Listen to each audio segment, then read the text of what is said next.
میرے پاس جو بھی بندہ آتا ہے وہ کس مذہب سے ہے، اس کا کردار کیسا ہے، وہ کس سیکٹ سے ہے یا کس طبقے سے ہے، یا وہ خود کتنا نیک یا بدماش ہے، نہیں، میرا وہ مریض ہوتا ہے۔ مجھے یہ پتہ ہے کہ اس کو میرے دروازے تک لانے والا اللہ ہے، چاہے یہ ایتھسٹ ہے، کافر ہے، کون ہے۔ اب میرے پاس یہ آیا ہے تو میں نے اس کو ایلوپیتھی کی دوائی وہ مانگ رہا ہے، میں اسے ایلوپیتھی کی دوائی دیتا ہوں، ساتھ اس کو ضرور ایڈیشنل اپنا ٹائم اسی میں اسے پولائٹلی یہ کہتا ہوں کہ یہ بھی ایک ریمیڈی، آپ پریشان ہیں اگر یا آپ کو ایسی خبر مل گئی ہے کہ اس بیماری کا حل نہیں ہے یا جو بھی آپ کی ہے، تو یہ آپ کر لیں۔ اگر وہ کرنے پہ تیار ہوتا ہے اسے دعا کرا دیتا ہوں، ٹھیک ہے۔ اس کے بعد اگر کوئی مجھے سنانے کی بھی کوشش کرتا ہے، کوئی بیوی کی شکایتیں لگانے بیٹھ جاتا ہے یا بیوی خامند کی شکایتیں لگانے بیٹھ جاتی ہے، ایک تو میں کلینک پہ آلریڈی میڈیکلی مجھے ہاف این آور لگتا ہے ایک پیشنٹ پہ، اور پھر باقی یہ دعا کراتے بھی کچھ ٹائم زیادہ لگ ہی جاتا ہے نئے پیشنٹ پہ،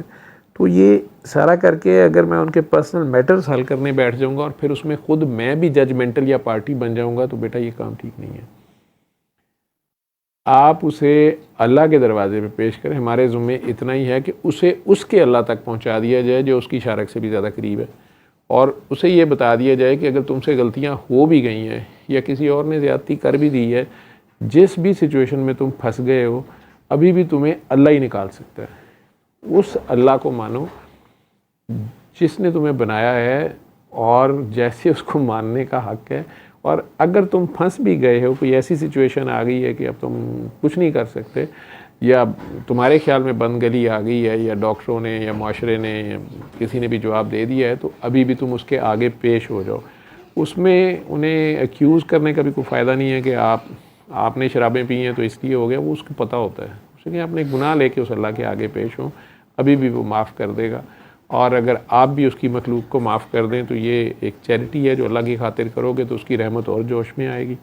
اتنا ہی کام آپ نے کرنا ہے، باقی وہ کتنی ایمانداری سے اس کے آگے پیش ہوتا ہے، وہ کتنی ایمانداری سے شرمندہ ہوتا ہے، وہ کتنی ایمانداری سے اپنی غلطیاں اس کے آگے مان جاتا ہے اور شرمندہ ہو کے آئندہ نہ کرنے کا ارادہ کرتا ہے، اور کتنی ایمانداری سے وہ دل سے دوسروں کو معاف کرتا ہے، یہ اس کے اللہ کے درمیان ہوتا ہے۔ آنیسٹلی میں اگر آپ کو بتاؤں، اگر آپ دعائیں کرائیں گی یا کرا رہے ہیں جو لوگ، اگر آپ صرف اتنے پہ رہیں، آگے سے آپ کو کئی بار لوگ کہیں گے دعا کر کے، میں خود پوچھتا ہوں، جو لوگ نہیں دعا کراتے وہ کئی بار، جو پرانے میرے گھر میں کچھ لوگ ہیں یا دوست ہیں، تو وہ کئی بار کہتے ہیں یہ کیوں بعد میں پوچھتے ہو دعا کیسی لگی، پانی کیسا لگا، کیا ضرورت ہے، تم نے ضرور سننا چاہتے ہو کہ وہ کہے زمزم لگا، میٹھا لگا، یا روشنی نظر آ گئی ہے، یا کعبہ نظر آ گیا ہے۔ میں چپ رہتا ہوں، میں نے کسی وجہ سے پوچھتا ہوں ان سے، ٹھیک ہے، کیا وجہ اس کے پیچھے ہوتی ہے۔ وہ بندہ جب اس دعا کے بارے میں ہی جواب دیتا ہے تو اس کی آنیسٹی کا بہت سی باتوں کا وہیں پہ پتہ چل جاتا ہے، یا صرف اور صرف اس کو ریویو دوبارہ کروانے کے لیے کئی لوگ دعا میں بہت کھو جاتے ہیں کہ اس کو یاد رہے جب وہ دوبارہ اسے دہراتا ہے کہ ہاں میں، بہت سے لوگ اچانک کہتے ہیں مجھے کچھ نظر نہیں آیا، پانی بھی ویسے ہی ہے جیسے پانی، ٹھیک، آپ 7 دن یہ کر لیں، ضد ڈالنے کی ضرورت نہیں ہے، نہیں پانی تو میٹھا ہو جاتا ہے،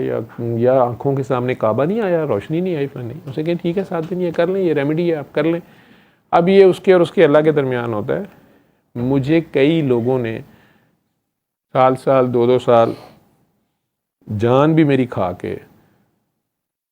دوبارہ واپس مجھے بھی کانٹیکٹ کر کے، مجھے سمجھ نہیں آتی وہ میرے سے کیا چاہتے ہیں، کہ جی مجھے فرق نہیں پڑا، ہمارا مسئلہ نہیں حل ہوا، ڈاکٹر صاحب پھر اب کیا کریں، میں پھر کہتا ہوں جی دعا ہی کریں، میں تو یہی کہہ سکتا ہوں۔ کئی بار چونکہ انہوں نے ویڈیوز سنی ہوتی ہیں، ان میں سے کئی کہہ دیں گے اچھا ہم علی حق کر لیں۔ پچھلے دنوں ایک صاحب کہہ گئے کہ ہمارا قرضہ تھا 60 لاکھ کا، تو وہ ڈاکٹر صاحب نے کہا علی حق کرو تو ہمارا قرضہ اتر گیا، ایسے ہو گیا۔ اس کے بعد اتنے فون سارا دن آتے ہیں جی میرے پہ بہت زیادہ قرضہ ہے، میں علی حق کر لوں۔ میں کہ جی آپ نے کیوں لیا تھا قرضہ، بزنس میں لیا تھا، پھر کہاں گیا وہ، میں نے آگے انویسٹ کر دیا سود کے چکر میں کہ اور آگے گا یہ ہو جائے گا۔ میں کہا نہ کریں اور نکل جان گے، تو یہ کوئی منتر نہیں ہے۔ آپ وہ تو بچے بیچارے جو تھے وہ کسی وجہ سے وہ پھنسے ہوئے تھے اور وہ حق پہ تھے، تو انہوں نے کہا یار یہ تمہارے کوئی نہیں ہے تمہاری داد رسی کرنے والا اور آگے سے بدماش ہیں، تو تم یہ کر لو۔ اللہ نے ہیلپ کر دی ان کی جو بھی تھا۔ لیکن کہنے کا مقصد ہے کہ ایسے ایسے لوگ ہیں، مجھے کئی سالوں بعد بھی کئیوں نے کہا کہ اچھا وہ جب پہلی بار آپ نے دعا کرائی تھی نا تو وہ میری نا آنکھوں کے سامنے ویسے وہ نا میری وہ ساس آئیں،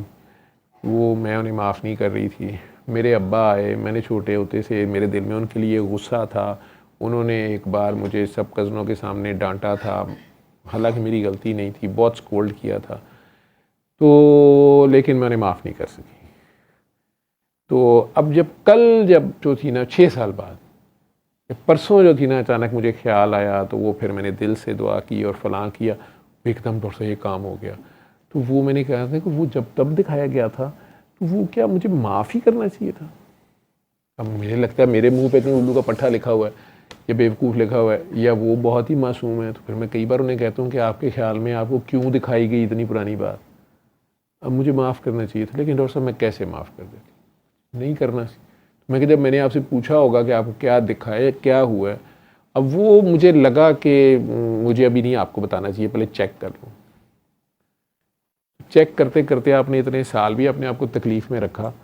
اور آخر میں آپ کو پھر وہی کام کرنا پڑا. تو کہنے کا مقصد یہ ہے کہ وہ بہت سو کو اس دن نہیں تو 7 دن میں اشارہ بھی ہوتا ہے، اللہ ہیلپ بھی کرتا ہے اگر آپ ایمانداری سے اس کے آگے پیش ہوتے. اس کے بعد آپ کتنا اللہ پہ کھڑے ہوتے ہیں. وہ خود کہہ رہے ہیں نا کہ تم کہہ رہے ہو کہ ہم ایمان لائے، نہیں تم کہو کہ ہم اسلام لائے اور ابھی ایمان تمہارے دلوں میں داخل بھی نہیں ہوا، ابھی تو تمہیں چیک ہی نہیں کیا گیا اور میں تمہیں آزماؤں گا تمہاری جانوں سے، مال سے، اولاد سے، مختلف طریقے ہیں جو اس کے. تو میں کوئی مذہبی عالم تو نہیں ہوں، لیکن ڈاکٹر کے طور پہ میں یہی پیشنٹس کو دیکھ کے میں دیکھتا ہوں کہ یہ سارا کچھ بالکل منو ان ایسا ہے.